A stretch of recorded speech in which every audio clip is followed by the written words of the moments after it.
ನಮ್ಮ ಜೀವನದಲ್ಲಿ ಏನು ಬದಲಾಗಿದೆ? ರಾತ್ರಿ 12 ಗಂಟೆ ಬೆಲ್ ಹೊಡೆದಿದೆ. ಅದನ್ನು ಬಿಟ್ಟರೆ ನಿನ್ನೆ ಏನು ಇತ್ತು ಅದೇ ಇವತ್ತು ಅಲ್ವಾ? ಅದೇ ಕೆಲಸ, ಅದೇ ಫ್ರೆಂಡ್ಸ್, ಅದೇ ಆಫೀಸ್, ಅದೇ ಶಾಲೆ, ಅದೇ ಪ್ಯಾರೆಂಟ್ಸ್. ಇದೆಲ್ಲ ಸೇಮ್ ಇರಬೇಕಂದ್ರೆ ನಮ್ಮ ಜೀವನ ಬದಲಾಗುತ್ತೆ ಎಂದರೆ ನಾವು ಹೇಗೆ ನಿರೀಕ್ಷೆ ಮಾಡುವುದು ಅಲ್ವಾ? ನಮ್ಮಲ್ಲಿರುವುದು ಯಾವುದೂ ಬದಲಾಗಲ್ಲ ಅಂದ ಮೇಲೆ ಜೀವನ ಹೇಗೆ ಬದಲಾಗಲು ಸಾಧ್ಯ ಅಲ್ವಾ? ಸ್ವಲ್ಪ ಯೋಚಿಸಿ. ಆದರೆ ಇದು ಸಾಧ್ಯ ಹೇಗೆ ಅಂತ ಕೇಳ್ತೀರಾ? ಈ ಜಗತ್ತಿನಲ್ಲಿ ಯಾವುದು ಬದಲಾಗದಿದ್ದರೂ ನೀವು ಬದಲಾಗಲು ಖಂಡಿತ ಸಾಧ್ಯ. ನಿಮಗೆ ಆ ಸಾಮರ್ಥ್ಯ ಖಂಡಿತ ಇದೆ. ಏನು ಮಾಡಬೇಕೆಂದಿಲ್ಲ. ನಿಮ್ಮ ಯೋಚನೆಯನ್ನು ಬದಲಾಯಿಸಿದರೆ ಸಾಕು. ನಿಮ್ಮ ಯೋಚನೆಯನ್ನು ಒಳ್ಳೆಯಡೆ ಕೊಂಡೊಯ್ದು ಸ್ವಲ್ಪ ಸ್ವಲ್ಪ ಬದಲಾವಣೆ ಆದರೆ ಸಾಕು. ಮುಂದಿನ ವರ್ಷ ಖಂಡಿತ 10% ನಿಮ್ಮ ಜೀವನ ಬದಲಾಗುವುದನ್ನು ನೀವು ನೋಡಬಹುದು. ನಾವು ನಮ್ಮ ಜೀವನದಲ್ಲಿ ನೋಡುವ ರೀತಿ ಇದೆಯಲ್ಲ, ಅದು ಚೇಂಜ್ ಆಗಬೇಕು. ಅಂದರೆ ಒಂದು ಸ್ಟೋರಿ ಇದೆಯಲ್ಲ, ನೀವು ಕೇಳಿರಬಹುದು. ಒಂದು ಕಡೆ ಒಂದು ದೇವಾಲಯವನ್ನು ನಿರ್ಮಿಸುವ ಕೆಲಸ ನಡೆಯುತ್ತಿತ್ತು. ಆಗ ಅಲ್ಲಿ ಬಂದ ಅಲ್ಲಿ ಕೆಲಸ ಮಾಡುತ್ತಿರುವ ಕೆಲಸಗಾರರಲ್ಲಿ ಒಬ್ಬನಲ್ಲಿ ಕೇಳಿದನಂತೆ, ಹೇಗಿದೆ ಕೆಲಸ ಅಂತ. ಆಗ ಆತ ಹೇಳಿದ, ಏನು ಕೆಲಸವೋ ಏನು, ಯಾವಾಗಲೂ ಈ ಬಿಸಿಲಿನಲ್ಲಿ ಸಾಯಬೇಕು. ಬೆಳಗ್ಗೆಯಿಂದ ಸಂಜೆಯವರೆಗೆ ದುಡಿಯುತ್ತೇನೆ, ಇವರು ಕೊಡುವ ಜುಜುಬಿ ಸಂಬಳಕ್ಕೆ ಅಂತ ಹೇಳಿದ. ನಂತರ ಆತ ಇನ್ನೊಬ್ಬ ಕೆಲಸದವನ ಬಳಿಗೆ ಹೋದ. ಹೇಗಿದೆ ಕೆಲಸ ಅಂತ ಕೇಳಿದ. ಆಗ ಆತ ಹೇಳಿದ, ಬೆಳಿಗ್ಗೆಯಿಂದ ಸಂಜೆಯವರೆಗೆ ದುಡಿಯುತ್ತೇನೆ ಸರ್, ದುಡ್ಡು ಕೊಡ್ತಾರೆ ಸರ್, ಮನೆಗೆ ಹೋಗಿ ಹೆಂಡತಿ ಮಕ್ಕಳನ್ನು ಸಾಕ್ತೀನಿ ಸಂಬಳದಿಂದ, ಇಲ್ಲಿಯ ಬಾಸ್ ಚೆನ್ನಾಗಿರಲಿ ಸರ್ ಅಂತ ಹೇಳಿದ. ಮೂರನೆಯವರ ಹತ್ರ ಹೋಗಿ ಕೇಳಿದ. ಆಗ ಆತ ಹೇಳಿದ, ಸರ್ ನಾನು ದೇವಸ್ಥಾನ ಕಟ್ತಾ ಇದ್ದೀನಿ ಸರ್, ಇಡೀ ರಾಜ್ಯಕ್ಕೆ ಇದು ಬೆಸ್ಟ್ ದೇವಸ್ಥಾನ ಆಗುತ್ತದೆ, ಬೇಕಾದರೆ ನೋಡಿ, ಒಳಗಡೆ ಪೂಜೆ ನಡೆಯುತ್ತದೆ, ಭಕ್ತರು ಕ್ಯೂ ನಿಲ್ತಾರೆ ನೋಡಿ ಅಂತ ಹೇಳಿದ. ಆದರೆ ನಾವು ಇಲ್ಲಿ ನೋಡಬೇಕಾಗಿರುವುದು, ಇಲ್ಲಿ ಮೂವರು ಮಾಡುತ್ತಿರುವುದು ಒಂದೇ ಕೆಲಸ, ಆದರೆ ಮೂವರು ನೋಡುವ ದೃಷ್ಟಿ ಇದೆಯಲ್ಲ, ಅದು ಚೇಂಜ್. ಒಬ್ಬ ಕೆಲಸದ ಬಗ್ಗೆ ಗೊಣಗುತ್ತಾ ಕೊರಗುತ್ತಾ ಕಂಪ್ಲೇಂಟ್ ಮಾಡ್ತಾ ಇದ್ದಾನೆ. ಇನ್ನೊಬ್ಬ ಅಟ್ಲೀಸ್ಟ್ ಕೃತಜ್ಞತೆಯಿಂದ ಕೆಲಸ ಮಾಡುತ್ತಾ ಇದ್ದಾನೆ. ನಾನು ಈ ಕೆಲಸ ಮಾಡುತ್ತಾ ಇದ್ದೇನೆ, ಇದರಿಂದ ನನ್ನ ಜೀವನ ನಡೆಯುತ್ತಾ ಇದೆ, ನನ್ನ ಯಜಮಾನ ಖುಷಿಯಾಗಿರಲಿ ಅಂತ ಅವನ ಅನಿಸಿಕೆ. ಆದರೆ ಮತ್ತೊಬ್ಬನಿಗೆ ಅದು ದೇವಸ್ಥಾನ, ಬರೀ ಕೆಲಸವಲ್ಲ. ಅಂದರೆ ನಾವು ಮಾಡುವ ಕೆಲಸ ಯಾವುದೇ ಇರಲಿ, ಅದನ್ನು ನಾವು ಹೇಗೆ ನೋಡುತ್ತೇವೆ ಎಂಬುದು ಅತಿ ಮುಖ್ಯ ಅಲ್ವಾ? ಇನ್ನೊಂದೇನೆಂದರೆ ಅಡುಗೆ ಮಾಡುವುದು ಅಷ್ಟೇ. ಕೆಲವರು ತುಂಬ ಖುಷಿಯಿಂದ ಮಾಡ್ತಾ ಇರುತ್ತಾರೆ, ತನ್ನ ಮನೆಯವರಿಗೆ ಮಾಡುವ ಖುಷಿಯಲ್ಲಿದ್ದರೆ ಕೆಲವರು ಅದನ್ನು ಇಷ್ಟವಿಲ್ಲದೆ ಬೈಕೊಂಡು ಮಾಡ್ತಾ ಇರ್ತಾರೆ. ಆದ್ದರಿಂದ ನಮ್ಮ ಕೆಲಸವನ್ನು ನಾವು ಹೇಗೆ ನೋಡುತ್ತೇವೆ ಎಂಬುದು ಮುಖ್ಯ. ಸೊ ನಾವು ಮಾಡುವ ಕೆಲಸವನ್ನು ಹೃದಯ ತುಂಬಿ ಮಾಡಿದಾಗ, ಇಷ್ಟಪಟ್ಟು ಮಾಡಿದಾಗ ನಮಗೆ ಸಿಗುವ ರಿಸಲ್ಟೇ ಬೇರೆ. ಮೊದಲನೆಯದಾಗಿ ನೀವು ಒಂದು ವಿಷಯವನ್ನು ಹೇಗೆ ನೋಡ್ತೀರಿ? ಕೇವಲ ಕೆಲಸ ಅಂತಲ್ಲ, ಎಲ್ಲ ವಿಷಯಗಳನ್ನು ಕೂಡ ನೀವು ಪಾಸಿಟಿವಾಗಿ ನೋಡಿದರೆ, ಅಂದರೆ ಇಲ್ಲಿ ಎಲ್ಲ ಬರೀ ಮೋಸ ಮಾಡುವವರೇ ಜಾಸ್ತಿ ಅಂತ ಅಂದುಕೊಂಡರೆ ಅದೇ ನಿಜ ಆಗುತ್ತೆ. ಇಲ್ಲ ಇಲ್ಲಿ ಎಲ್ಲರೂ ಒಳ್ಳೆಯವರು ಅಂದುಕೊಂಡ್ರೆ ಅದೂ ನಿಜ, ನಿಮಗೆ ಒಳ್ಳೆಯವರೇ ಸಿಗುತ್ತಾರೆ. ನಿಮ್ಮ ಒಳಗೆ ಏನಿದೆಯೋ ಅಥವಾ ನೀವು ಏನು ಅಂದ್ಕೊಳ್ತೀರೋ ಅದೇ ಜಗತ್ತು. ಎರಡನೆಯದಾಗಿ, ನಿಮಗೆ ನಿಮ್ಮ ಮೇಲೆ ಇರುವಂತಹ ಇಮೇಜ್ ಏನಿದೆ.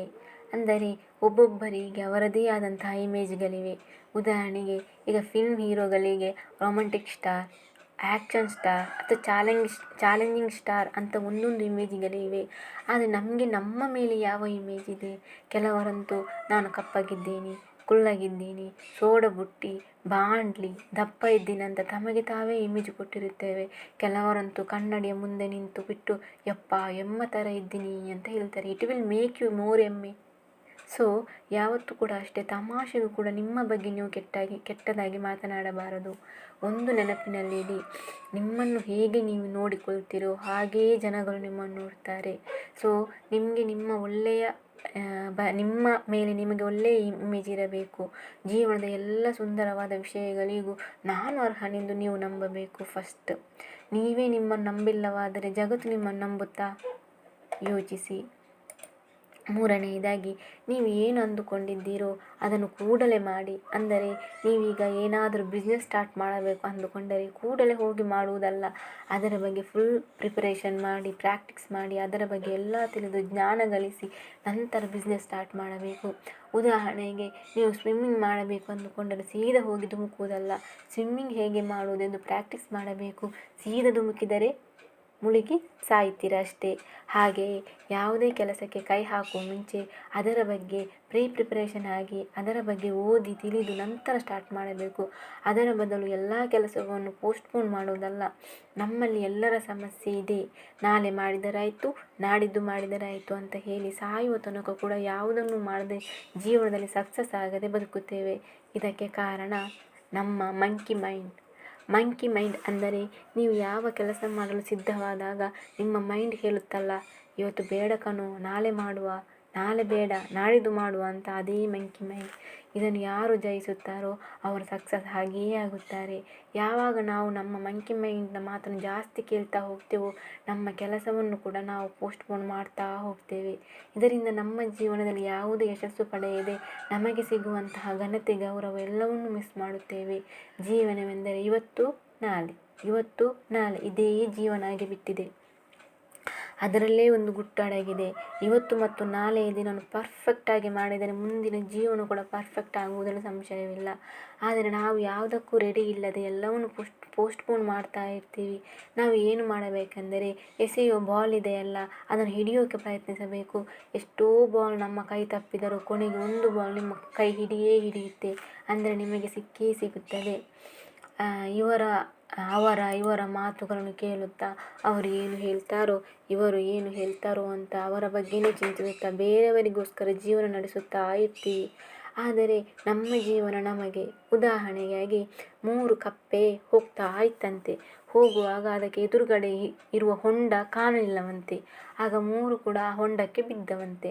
ಆಗ ಅಲ್ಲಿಗೆ ಎಲ್ಲ ಕಪ್ಪೆಗಳು ಬಂದು ಹೊಂಡದಲ್ಲಿ ಮೇಲೆ ಬರಲು ಪ್ರಯತ್ನಿಸಿದ್ದ ಕಪ್ಪೆಗಳನ್ನು ನೋಡಿ ಹಾಸ್ಯದಿಂದ, ನೀವು ಸುಮ್ಮನೆ ಟ್ರೈ ಮಾಡಬೇಕು, ನಿಮಗೆ ಮೇಲೆ ಬರಲು ಸಾಧ್ಯವೇ ಇಲ್ಲ ಅಂತ ಹೇಳುತ್ತಿತ್ತು.